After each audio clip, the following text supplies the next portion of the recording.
Welcome back for another Dave's Diary update, and yes, look at the amazing space I've got down there. And not there.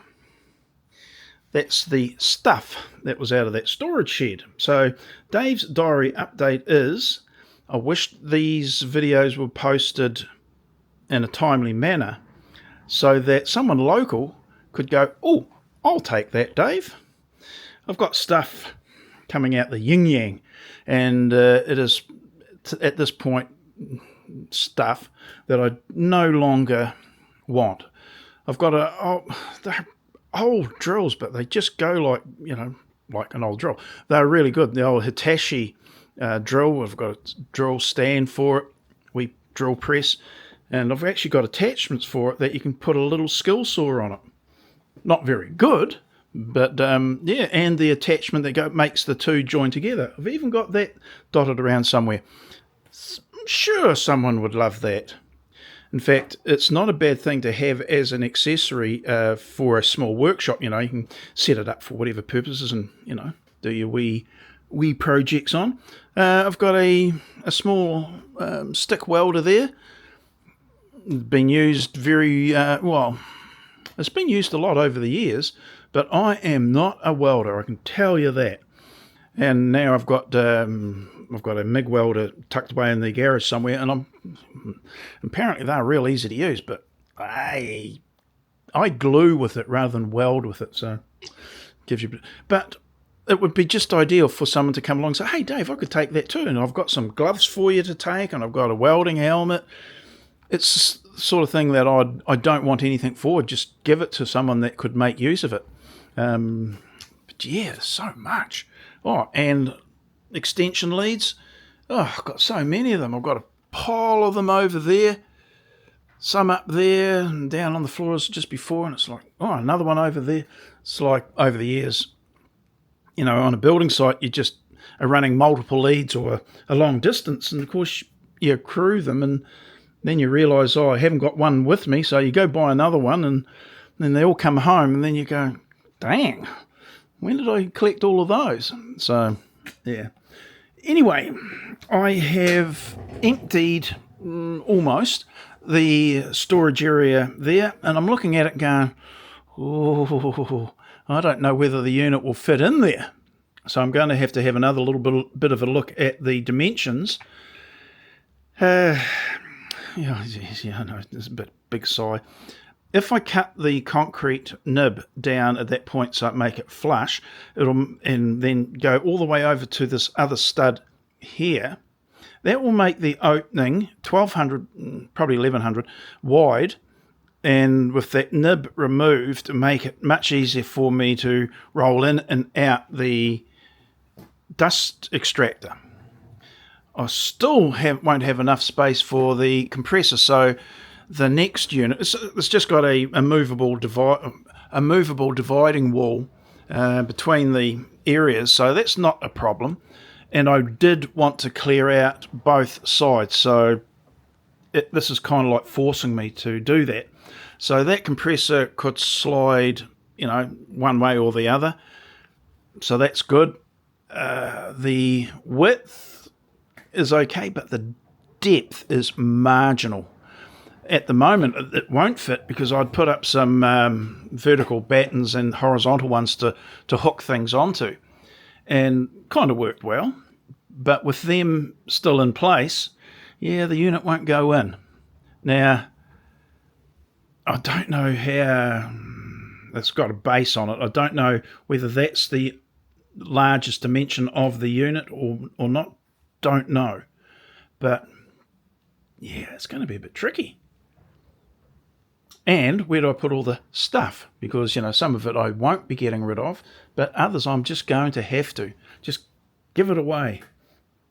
Got a nice little motor there of, the old cogs on it with matching cogs here and pillar, bushing, it came off a machine that I disassembled and yeah, nails, roofing nails, galvanized nails, all sorts.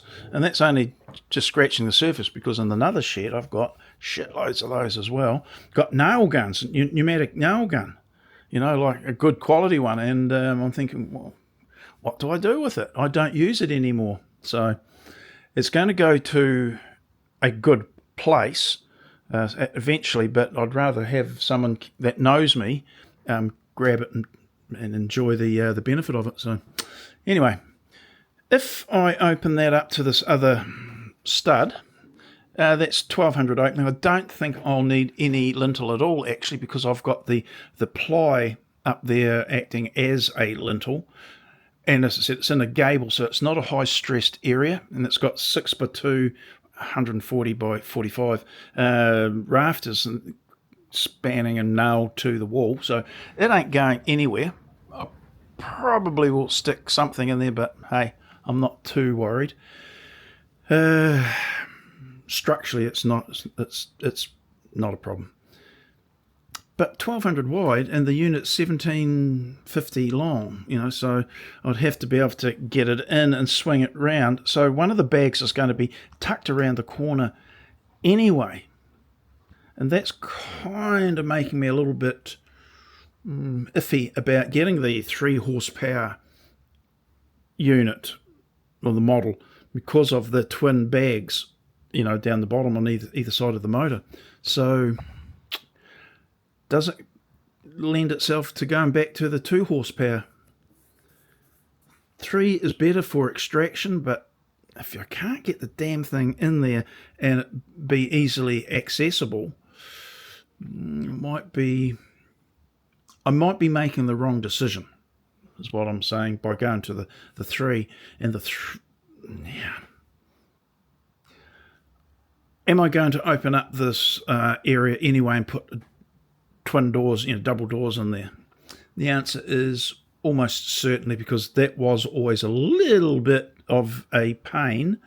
And the fact that, as I said, the lighter items that will be there, like a router station, can be easily moved. Previously, these 2 big chonking units were over that door, or half over that door. And having a double door there would have been, obviously a no-go. But now, with the lighter components, that like cabinet there, it is a little bit more viable for me to open it up and, think about how I make best use of it. Trouble. I've just a couple of other things I've got to do before I can drop all those battens, etc., off, because they are being occupied in the next room, in the 2 bays on either side. So, yeah, not as big in there as I was hoping. I might go have a look at the unit. It may well be that if the unit goes in there, it has to be wheeled out to change the bags. Simple as that.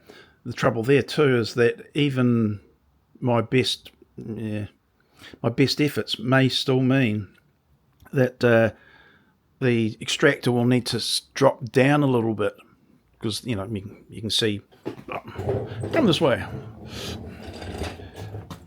The compressor, and that's sitting down, a couple of hundred down, and that's the ground level out there.